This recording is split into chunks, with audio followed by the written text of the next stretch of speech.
Hello friends, Radhe Radhe, नमस्ते, प्रणाम। मैं रंजना तिवारी आप सभी दर्शकों का अपने चैनल पर स्वागत करती हूं। आज मैं आप लोगों को बहुत ही दर्द भरा बेटी विदाई गीत सुनाने जा रही हूं। अच्छा लगेगा तो आप लोग लाइक कमेंट शेयर ज़रूर करिएगा। अगर मेरे चैनल पर आप लोग नए हैं तो मेरे चैनल को सब्सक्राइब करिएगा। वीडियो को पूरा देखिएगा और कमेंट करके ज़रूर बताइएगा कि मेरा ये गीत आप लोगों को कैसा लगा। पूरबा से डोलिया पश्चिमा भाए बाबा, अरे पूरबा से डोलिया पश्चिमा भाए बाबा, अरे लागी गाए चार कहाँ रे ललनवा, अरे लागी गाए चार कहाँ रे ललनवा। पूरबा से डोलिया पश्चिमा भाए बाबा, अरे पूरबा से डोलिया पश्चिमा भाए बाबा, अरे लागी गाए चार कहाँ रे ललनवा, अरे लागी गाए चार कहाँ रे ललनवा। जब डोलिया पहुँचे पीपरावा के तरवा, अरे जब डोलिया पहुँचे पीपरावा के तरवा, अरे झरी जाई पीपरे के पतरे ललनवा, अरे झरी जाई पीपरे के पतरे ललनवा। दुआरा से पापा हो रोई रोई पूछै, अरे दुआरा से पापा हो रोई रोई पूछै, अरे कहाँ गाई बियाटी हमारा रे ललनवा, अरे कहाँ गाई बियाटी हमारा रे ललनवा। घरा में से मम्मी हो रुआवत निकाली, अरे घरा में से मम्मी हो रुआवत निकाली, अरे पापा का लागी समझावै रे ललनवा, अरे पापा का लागी समझावै रे ललनवा।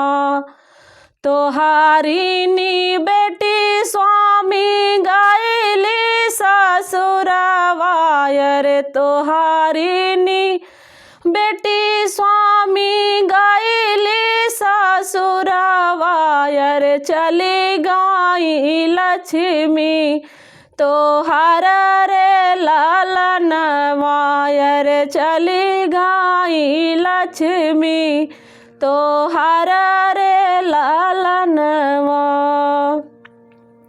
दुआरा पे भैया हो रोई रोई पूछै, अरे दुआरा पे भैया हो रोई रोई पूछै, अरे कहाँ गाई बहिनी हमारा रे ललनवा, अरे कहाँ गाई बहिनी हमारा रे ललनवा। घरा में से भौजी हो हंसत के निकाली, अरे घरा में से भौजी हो हंसत के निकाली, अरे भैया का लागी समझावै रे ललनवा, अरे भैया का लागी समझावै रे ललनवा। तोहारी बहिनिया स्वामी गईली ससुरवा, अरे तोहारी बहिनिया स्वामी गईली ससुर अरे चली गाई बैरन हमार रे लालनवा, अरे चली गाई बैरन हमार रे लालनवा। उनकार रोटिया बचल रहे स्वामी, अरे उनकार रोटिया बचल रहे स्वामी, अरे खाई हाई कुकुर बिलार रे लालनवा, अरे खाई हाई कुकुर बिलार रे लालनवा।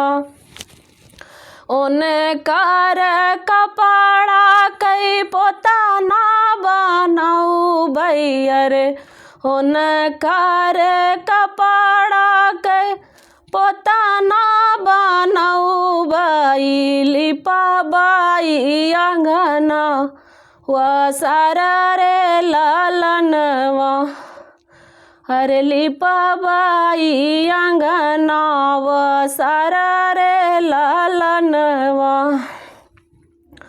हमारी बहनिया धाना कैसे तोहरी बैराना, हमारी बहनिया धाना कैसे तोहरी बैराना, अरे उहई राही लक्ष्मी हमार रे लालनवा, अरे उहई घर कई लक्ष्मी हमार रे लालनवा।